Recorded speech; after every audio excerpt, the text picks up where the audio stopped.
안녕하십니까 시청자 여러분. 오늘은 니마 그 강을 건너지 마오를 이야기하겠습니다. 이 말만 들어도 가슴이 먹먹해져 옵니다.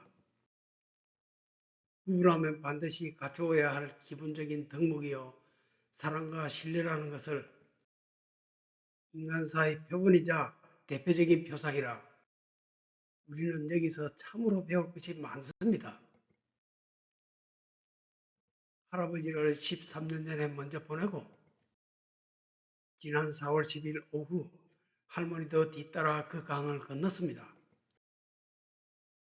그동안 할머니는 할아버지 생각에 자다가도 많이 울었다고 합니다. 자식들이 있었음에 그토록 끔찍한 효자였지만 할아버지 역할에는 역부족이었을 겁니다.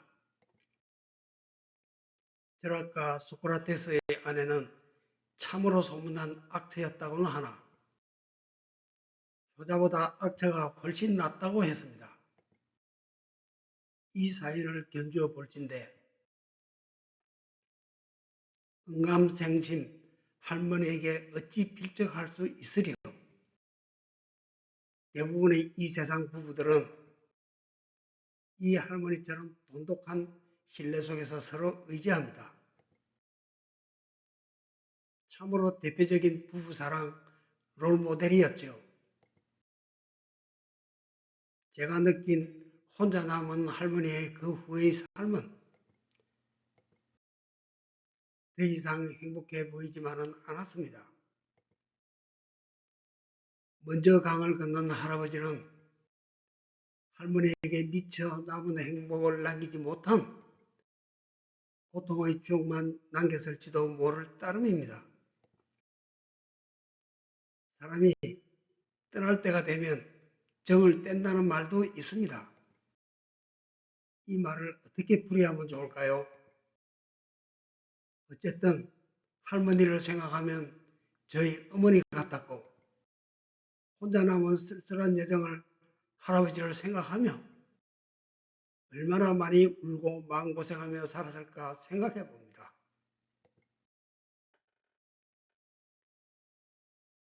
부부는 어떤 경우에도 함께 못 죽습니다.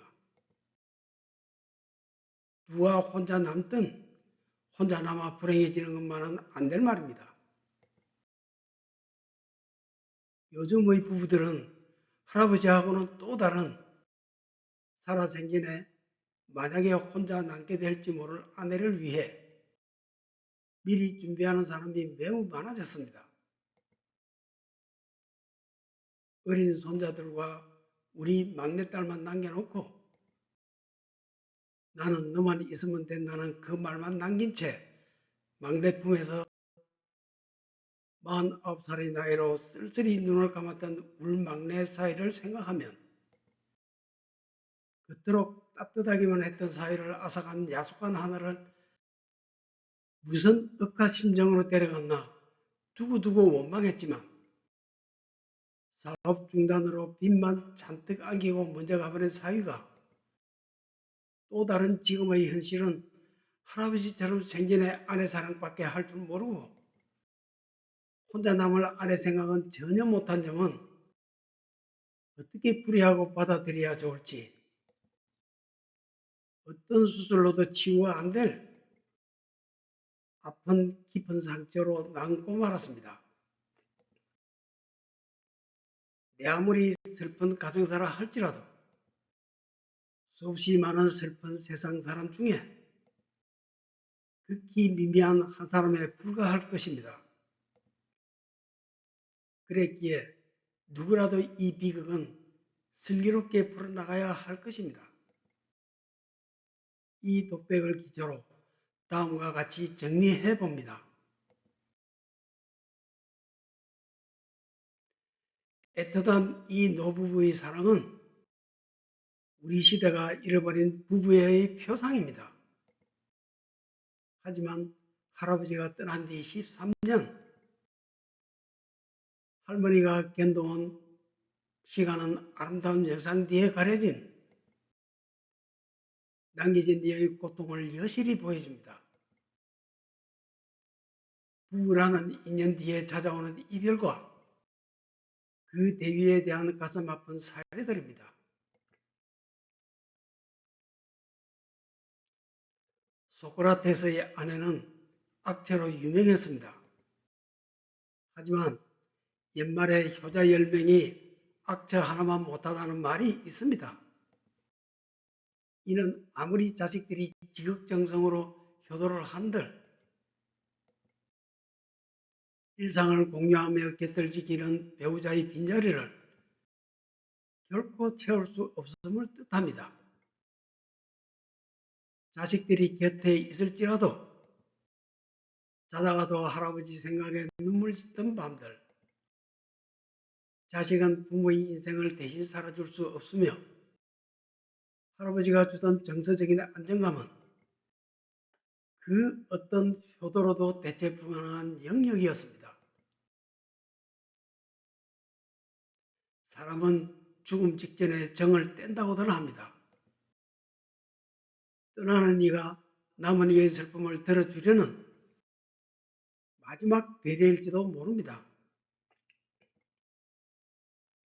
하지만 현실적인 준비가 없는 이별은 낭비해진 이에게 정서적 고통을 넘어 생존의 위협을 가하기도 합니다.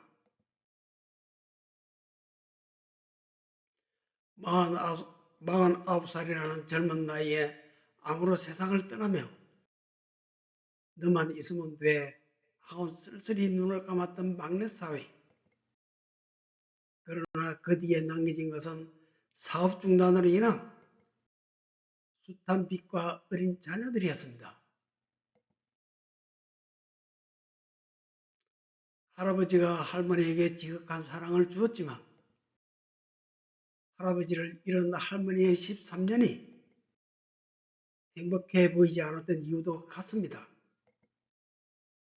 살아생전의 뜨거운 사랑만큼이나 내가 없을 세상을 살아갈 배우자를 위한 현실적인 안배가 절실함을 시사합니다.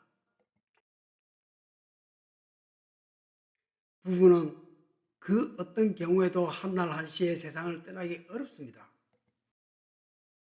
누군가는 반드시 홀로 남겨지며 그 여정은 쓸쓸함과 슬픔의 연속입니다. 혼자 남아 불행해지는 것은 결코 안 될 말입니다.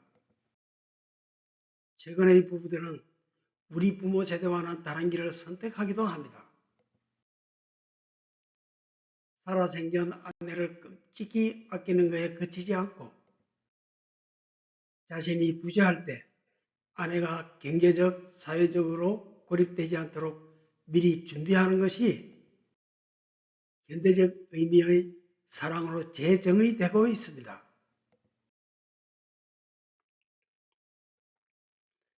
할머니를 보며 돌아가신 어머니를 떠올리고 먼저 간 사위를 보며 하늘을 원망했던 그 깊은 상처는 어떤 수술로도 치유되지 않는 흉터로 남았습니다. 아낄 줄만 알았고 혼자 남을 아내를 준비시키지 못한 것, 이것을 우리는 손해보로만 기억해야 할까요? 아니면 남겨진 이의 고통을 방치한 미안의 사랑으로 기억해야 할까요? 진정한 사랑은 강을 건너기 전에 상대방이 강 이편에 홀로 서서도 흔들리지 않을 튼튼한 다리를 놓아주는 것에 있을지도 모릅니다. 표상은 노부부의 지고지순한 사랑이요.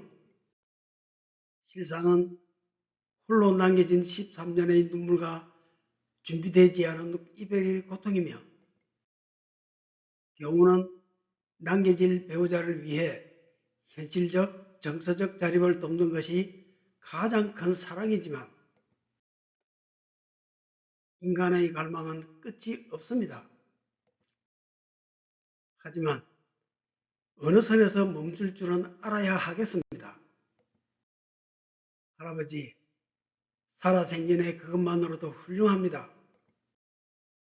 이제 할머니도 할아버지 곁에 가셨으니 그곳에서는 내내 평안하십시오.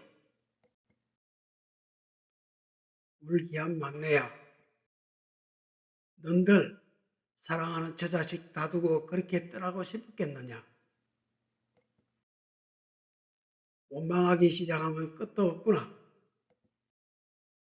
가족밖에 몰랐던 너희 생에 이제는 기억에서 그만 놓아야 할 때 같아. 고생 많았다. 이제 평안히 영면하거라.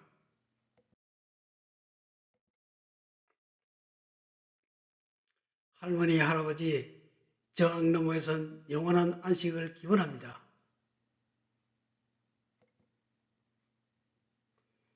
끝까지 시청해 주셔서 감사합니다.